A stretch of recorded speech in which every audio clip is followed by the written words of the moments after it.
এই অপূর্ব বাগানটা কোথায় থেকে এসেছে, এসো আমরা দেখি ঈশ্বর কিভাবে এই পৃথিবীকে আমাদের জন্য প্রস্তুত করেছেন। Jungle.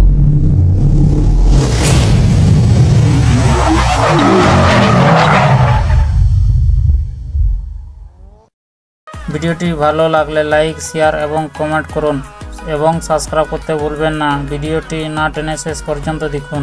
চলো তাহলে শুরু করি। অপূর্ব এক বাগান। এখানে পৃথিবীর দিকে তাকিয়ে দেখো, সব কিছু কত না সুন্দর, ঘাস ও গাছপালা, ফুল এবং সমস্ত পশু পাখির দিকে তাকিয়ে দেখো। তুমি কি হাতি ও সিংহগুলোকে খুঁজে বের করতে পারবে?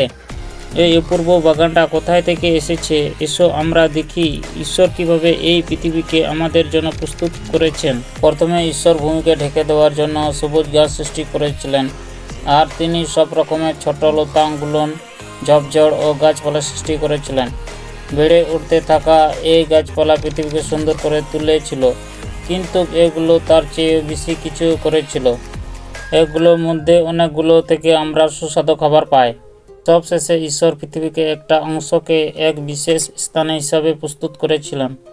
তিনি এই স্থানের নাম দিয়েছিল এদম বাগান। এটা একেবারে নিখুঁত ছিল, এর ভিতরে সব কিছু অপূর্ব ছিল, আর ঈশ্বর চেয়েছিলেন যেন পুরো পৃথিবীটা ঠিক তার প্রস্তুত করার এই বাগানের মতো সুন্দর হয়ে ওঠে। কিন্তু আবারও এই বাগানের ছবিটার দিকে তাকিয়ে দেখো, তুমি কি জানো ঈশ্বর এখানে কিসের অভাব দেখতে পেয়েছিল? চলো দেখি। আদি পুস্তক 1 অধ্যায় 11 কালি থেকে 25 কালি পর্যন্ত লেখা আছে। 2 অধ্যায় 8 কালি থেকে 9 কালি পর্যন্ত লেখা আছে।